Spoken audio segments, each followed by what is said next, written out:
First contact and confrontation. The void between stars had always been humanity's greatest challenge. For Commander Elena Vasquez, standing on the bridge of the exploration vessel Wanderer's Hope, it represented something more. It was a promise of endless possibilities waiting to be discovered. Elena was 38 years old, with sharp green eyes that missed nothing and short brown hair that she kept practical for life in zero gravity. Behind her, a crew of 200 scientists and explorers worked at their stations, each one dedicated to humanity's greatest mission, finding their place among the stars. It had been 15 years since humanity developed the quantum slip drive, allowing them to finally break free from their own solar system. They were late to the cosmic stage, they knew that. But humans had something that made up for lost time. They had curiosity that burned like a fire, and they had a stubborn refusal to quit when things got difficult. The Wanderer's Hope was the fifth deep space exploration vessel, sent to map new star systems and search for signs of intelligent life. After decades of wondering if they were alone, humanity was finally ready to meet their neighbors. Lieutenant James Park approached Elena with a tablet in his hands. He was young, barely 25, but his skills as a sensor operator were exceptional.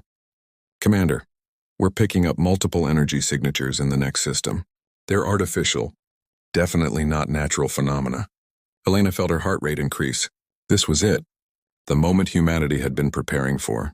"How many signatures are we detecting?" she asked, keeping her voice calm and professional. James checked his readings again.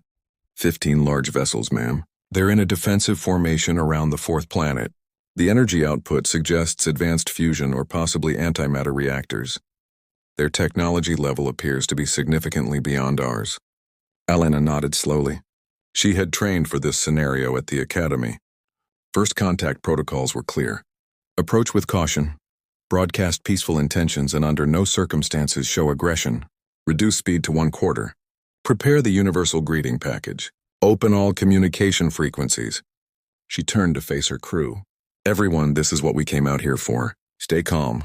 Follow protocols and remember that we represent all of humanity right now. Let's make a good first impression." The Wanderer's Hope moved carefully into the system, broadcasting mathematical sequences, images of Earth, and messages of peace in every format human scientists could devise. For long minutes, there was no response. Then the communication console lit up with an incoming transmission. The voice that came through was translated by their computers, but even through the electronic interpretation, Elena could hear the cold arrogance in it. "Primitive vessel. You have entered sovereign territory of the Valdran Galactic Empire. Your presence here constitutes an intrusion. Identify your species origin and submit to immediate inspection by imperial authority." Elena exchanged glances with her second-in-command, Dr. Sarah Mitchell. Sarah was a xenobiologist who had spent her entire career preparing to meet alien life. The excitement in her eyes was mixed with caution. Something about the tone of that message felt wrong. "This is Commander Elena Vasquez of the human exploration vessel Wanderer's Hope. We come in peace from the planet Earth. We had no knowledge that this system was claimed. We're explorers seeking to establish friendly contact with other intelligent species. We mean no harm and would welcome the opportunity for diplomatic exchange." The response came quickly, and this time the contempt was unmistakable. "Humans. Your species is unknown to the Empire. Your vessel is primitive. Your technology is inferior. You will power down all systems and allow boarding, or you will be classified as hostile and eliminated." James looked up from his console, his face pale. "Commander, I'm reading weapons charging on all 15 of their ships. They're targeting us." Elena's mind raced. The protocols said to avoid conflict at all costs, but they also said to protect human lives. She had 200 people aboard this ship who trusted her to bring them home safely. "I don't think they're interested in peaceful contact," Sarah whispered. "Their entire approach is based on dominance and submission. These aren't diplomats. These are conquerors." Elena made her decision. "Valdran vessels, we are leaving this system immediately. We apologize for any intrusion, and will mark this region as your territory. There's no need for violence." She turned to her pilot. "Get us out of here. Maximum speed." The Wanderer's Hope began to turn, its engines building power for a quantum slip jump. But before they could activate the drive, one of the Valdran ships fired. The energy beam was precise and devastating. It struck the Wanderer's Hope's rear section, destroying the main sensor array and disabling their slip drive. The ship shook violently. Alarms screamed throughout the corridors. Elena gripped her command chair as the lights flickered. "We're hit. Slip drive is offline. Conventional engines only. We can't outrun them." James's voice cracked with fear. Elena knew they had minutes at most before the Valdran ships closed in and finished them. She opened the emergency channel to Earth, knowing the message would take weeks to arrive. "This is Commander Elena Vasquez of the Wanderer's Hope. We have made contact with a hostile alien empire called the Valdran. They attacked without provocation after we attempted peaceful communication. If anyone receives this, warn Earth. We are not alone and not everyone out here is friendly. Prepare defenses." Then something unexpected happened. 3 more human vessels dropped out of quantum slip nearby. They were research stations that had been establishing outposts in nearby systems. The Valdran fleet split their attention, firing on all the human vessels simultaneously. The next 20 minutes were chaos. Elena watched helplessly as the research station New Horizon was destroyed, taking 150 scientists with it. Another vessel, the Pioneer's Dream, managed to escape into quantum slip but not before taking critical damage. The Valdran were methodical and efficient. They didn't seem angry or excited. To them, this was simply pest control. The Wanderer's Hope survived only because the Valdran commander apparently decided one damaged ship could serve as an example. A message came through. "Your vessel will return to your homeworld. You will tell your species that the Valdran Empire controls this region of space. Any further human vessels that enter our territory will be destroyed immediately. You are primitive. You are weak. You will stay in your own system or you will be exterminated. Consider this mercy, which we rarely grant." The Valdran fleet then departed, leaving the crippled Wanderer's Hope drifting in space with minimal life support. Elena and her crew spent the next 6 days making emergency repairs, barely able to breathe, rationing food and water. When they finally limped back to Earth's orbital station, they carried news that shook humanity to its core. They were not alone in the universe, but their neighbors were hostile, powerful, and viewed humans as nothing more than annoying insects to be crushed. Admiral Jackson Gray stood in the United Earth Defense Command headquarters, listening to Elena's report for the 3rd time. He was 60 years old, a career military officer who had spent decades preparing Earth's defenses against theoretical threats. Now those threats were real. Around him, the Planetary Council argued about responses. Some wanted to immediately pull back all human vessels and hide in their own solar system. Others wanted to try diplomatic channels to find a way to negotiate with the Valdran. A few brave voices called for retaliation, but they were quickly silenced. How could humanity fight an empire that spanned hundreds of star systems? Admiral Gray said nothing during the debates. He was thinking about the 150 people who died on the New Horizon. He was thinking about how the Valdran had fired first and asked questions never. He was thinking about humanity's long history of facing impossible odds and finding a way to survive anyway. When the council finally asked for his recommendation, Gray looked at each member carefully. "We have one asset that the Valdran don't know about, Project Singularity. It's been in development for 8 years. The Valdran think we're primitive. Let them keep thinking that. Let them believe they're safe. And then we show them what human engineering can really do when we're motivated." The council president, an elderly woman named Dr. Chen, raised her eyebrows. "Project Singularity is theoretical. We've never tested it outside controlled conditions. The power requirements alone are enormous. Are you seriously suggesting we deploy an untested weapon system against an enemy that just destroyed our vessels without breaking a sweat?" Gray smiled grimly. "I'm suggesting that humanity has always done its best work when our backs are against the wall. The Valdran made a mistake. They let one of our ships go. They gave us time to prepare. Now we use that time. Activate Project Singularity. It's time to wake up the Titan's fist." In a hidden construction facility deep in the asteroid belt between Mars and Jupiter, something stirred to life. For 8 years, humanity's brightest minds had worked on a project that most people thought was impossible. They had taken theories about quantum compression, gravitational manipulation, and space-time folding and turned them into reality. The result was a vessel unlike anything ever built by any known species. It looked small from the outside, barely larger than a conventional frigate, but appearances were deceiving. Captain David Chen stood in what would become the bridge of the Titan's fist. He was 42 years old, a former test pilot who had volunteered for the most dangerous assignment in human history. Around him, A crew of 5,000 specialists worked to bring the massive systems online. David had seen the schematics. He understood the theory. But even he had trouble believing what this ship could do. The Titan's fist used quantum compression technology to fold space inside itself. From the outside, it appeared to be a modest warship, perhaps 300 meters long. But inside, compressed into folded spacetime, was a vessel that stretched for kilometers. It contained weapon systems, power cores, and armor that defied conventional physics. When fully deployed, when the quantum fields released and the ship unfolded into normal space, the Titan's fist would reveal its true form, a Titan indeed. Status report. David called out to his engineering chief, Commander Lisa Rodriguez. Lisa had helped design the ship's core systems. She understood the quantum mechanics better than anyone. All compression fields are stable, Captain. We're holding 17,000 cubic kilometers of folded space within our quantum shell. Fusion reactors are online. Gravitational manipulators are responding perfectly. We're ready for deployment. David nodded. And the weapon systems? We have 800 mass driver cannons compressed in the forward sections, each one capable of firing projectiles at 95% light speed. We have quantum torpedoes that can phase through shields. We have gravitational pulse weapons that can tear apart molecular bonds. And we have the singularity cannon. Lisa paused.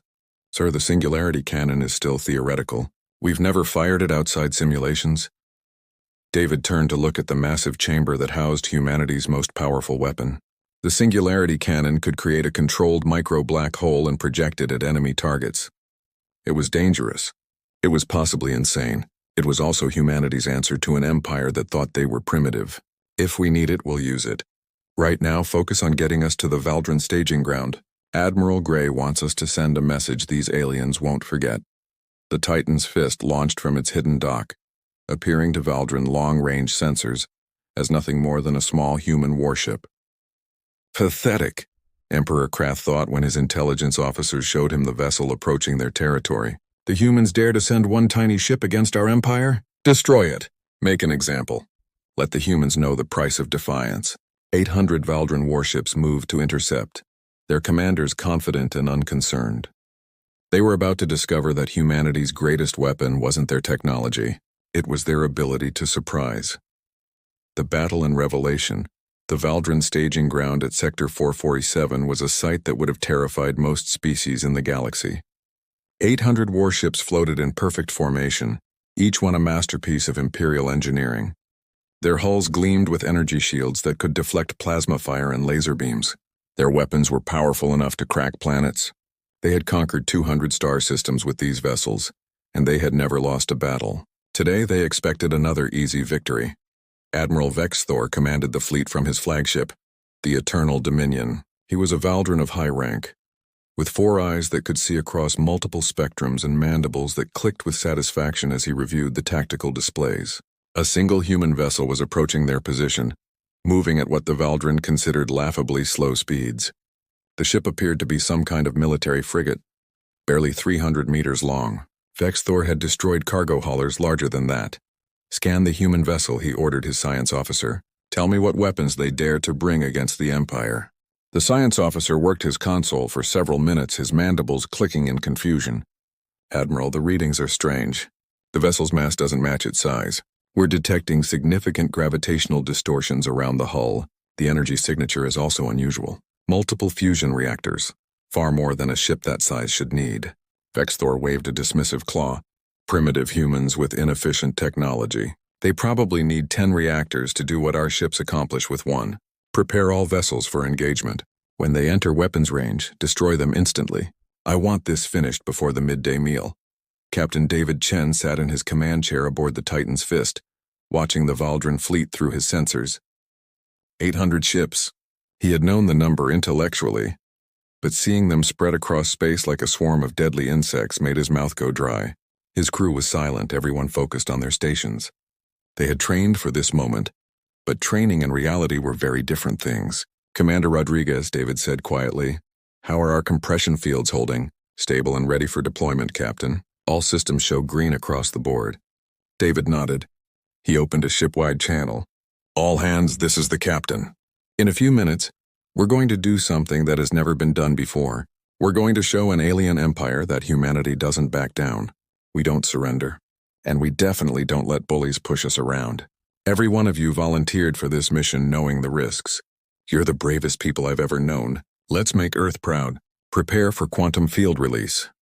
The Titan's fist continued its approach, looking small and insignificant against the backdrop of the massive Valdran fleet. On the Imperial flagship, Vexthor watched with amusement as the human ship entered weapons range. The humans weren't even attempting evasive maneuvers. They were flying straight towards certain death. Pathetic. Fire, he commanded. The forward line of Valdran warships opened fire simultaneously. 50 energy beams lanced across space, each one powerful enough to vaporize a small moon. They converged on the tiny human vessel, and every Valdran officer expected to see it disintegrate instantly.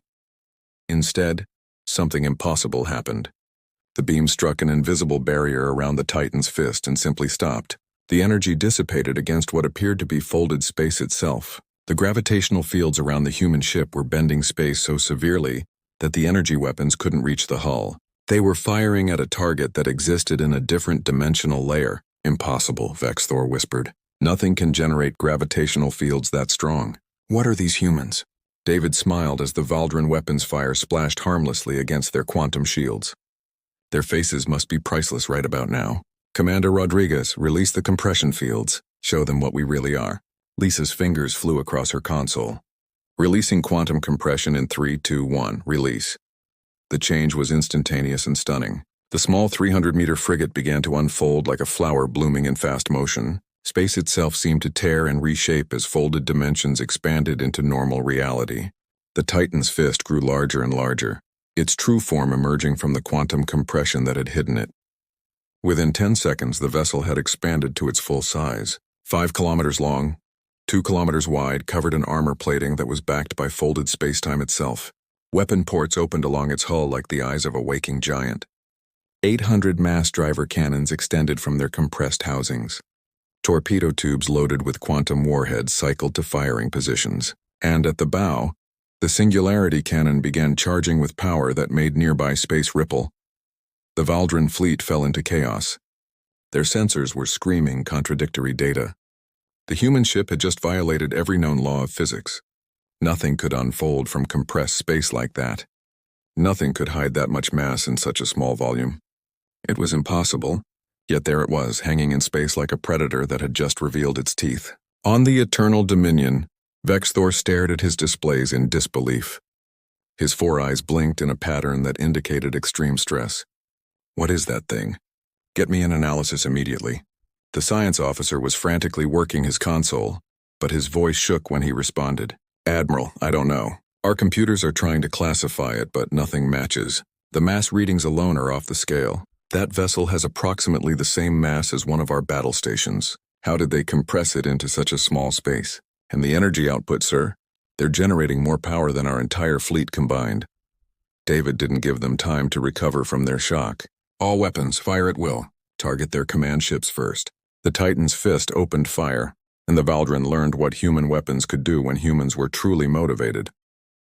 The mass driver cannons fired solid projectiles accelerated to 95% of light speed. At those velocities, the rounds didn't need explosives. Kinetic energy alone was devastating. The first wave struck 15 Valdran capital ships before they could even react. Their shields, designed to handle energy weapons, did nothing against solid matter moving at near light speed. The projectiles punched through shields, through armor, through the ships themselves. Each impact released energy equivalent to nuclear detonations. Ships simply disintegrated, torn apart by physics that couldn't be denied. Then the quantum torpedoes launched. These weapons used the same technology as the ship's compression fields. They phased partially out of normal space, passing through shields and armor as if they weren't there. Once inside enemy ships, they detonated with antimatter warheads. 30 more Valdran vessels exploded from within, their crews having no time even to understand what killed them. Vexthor watched in horror as his fleet died. Return fire. All ships, concentrate everything on that monster. Kill it. The Valdran fleet responded with desperate fury. 800 ships fired every weapon they had. The space between the fleets became a storm of energy beams, plasma bolts, and missiles. Enough firepower to destroy continents rained down on the Titan's fist, and the human warship simply absorbed it. The quantum shields bent space around the vessel, dispersing energy into alternate dimensions. The armor plating, backed by folded spacetime, was effectively kilometers thick, even though it appeared to be only meters. Missiles exploded harmlessly against barriers they couldn't penetrate. Energy beams scattered like light through a prism. The Valdren were hitting it with everything they had, and they weren't even scratching the paint. Commander Rodriguez monitored the ship's systems, her voice steady and professional. Shields holding at 98%. Armor integrity at 100%. All weapon systems fully operational. "We can keep this up all day, Captain." David nodded. "Then let's finish this. Fire the gravitational pulse weapons." New weapon ports opened along the Titan's fist's hull. These weren't conventional weapons at all. They manipulated gravitational fields directly, creating waves of force that traveled through space at the speed of light. When the waves hit the Valdren ships, the results were catastrophic. Gravity itself became a weapon. Ships were crushed as gravitational force increased to thousands of times normal. Others were torn apart as gravity reversed and pulled them in different directions simultaneously. Molecular bonds broke. Metal twisted. Crews were killed instantly by forces that no living thing could survive. 50 more Valdren warships died in the space of 30 seconds. Emperor Krath sat on his throne in the Imperial Palace on the Valdren homeworld, 200 light-years away. A messenger burst into his chamber without proper protocol, something that would normally result in execution. But the messenger's terror was so profound that Krath knew something terrible had happened. "Speak," the Emperor commanded. The messenger's mandibles trembled as he delivered his report. "My Emperor, our fleet at Sector 447 is being destroyed. The humans sent a single warship. We had 800 ships, and they're all dying. The reports say the human vessel is using technology we've never seen before. Technology that shouldn't be possible. They're killing us, my Emperor. The humans are killing us." Krath felt something he had never experienced in his 300 years of life. Fear. The Valdren Empire had ruled this region of space for 5,000 years. They had conquered every species they encountered. No one had ever successfully resisted. No one had ever frightened them. Until now. "Show me," he demanded. The messenger activated a holographic display. What Krath saw made his blood run cold. The battle footage showed the human vessel unfolding from impossible compressed space. It showed Valdren ships dying by the dozens. It showed weapons that bent the laws of physics. And most terrifying of all, it showed the human ship taking the combined firepower of hundreds of vessels and brushing it off like insects. Back at Sector 447, the battle was turning into a massacre. Half the Valdren fleet was already destroyed. The survivors were breaking formation, trying to flee. But the Titan's fist was faster than they expected. The quantum slip drive that had been hidden in its compressed form now engaged, allowing it to make short-range jumps. It appeared behind fleeing ships and destroyed them with surgical precision. David Chen felt no joy in the slaughter. These were living beings dying by the thousands. But he thought about the 150 scientists murdered on the New Horizon. He thought about how the Valdren had fired first and asked questions never. Sometimes, he thought grimly, the only way to stop a bully is to hit back harder than they hit you. Admiral Vexthor knew his fleet was lost. He made one final transmission to the Imperial homeworld. "Tell the Emperor, tell the High Command, the humans are not primitive. They're unlike anything we've encountered. Their technology is beyond our understanding. They compressed an entire battle station into the space of a frigate. They have weapons that ignore our shields. They have armor we cannot penetrate, and they are angry. We attacked their people, and now they're making us pay. This is Admiral Vexthor signing off. May the Empire remember this day and learn from it." Then his ship exploded as a quantum torpedo phased through its shields and detonated in the reactor core. Within 2 hours, the battle was over. Of 800 Valdren warships, none survived. The Titan's fist hung alone in space, its hull unmarked, its systems still running at full capacity.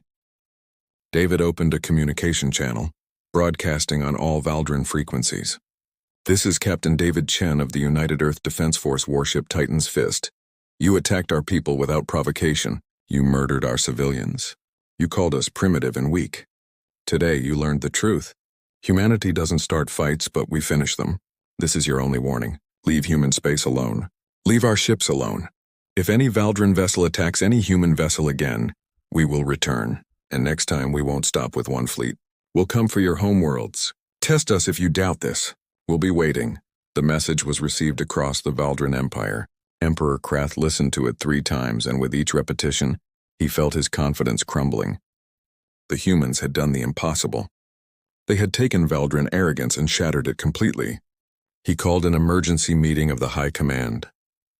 "We will not attack the humans again," he declared. "We will not enter their space. We will not provoke them. Add them to the list of species not to be disturbed. Mark their territory as forbidden. The humans are dangerous in ways we did not anticipate." Word spread quickly through the galaxy. Other species who had been watching humanity's expansion now looked at them with new respect and new fear. The small species from Earth, the newcomers to the cosmic stage, had just destroyed an entire imperial fleet with a single ship. Diplomats from a dozen civilizations reached out to establish friendly relations. Trade agreements were offered. Alliance proposals arrived. Humanity had earned its place among the stars not through submission, but through strength. Elena Vasquez stood on the observation deck of the rebuilt Wanderer's Hope, looking out at the stars. The same stars that had once seemed so dangerous now seemed full of possibility again. Humans would continue exploring. They would continue reaching out. But now they did so knowing they could defend themselves. The universe had tested humanity and found them tougher than expected. Captain David Chen and the Titan's Fist returned to Earth as heroes. But David didn't feel like a hero. He felt like someone who had done what was necessary. In his report to Admiral Gray, he wrote a single sentence that would define human space policy for generations. "We explore in peace, but we're prepared for war. Let the galaxy know both sides of humanity." And across the stars, on 1,000 worlds and 100 empires, that message was received and understood. The humans were here to stay.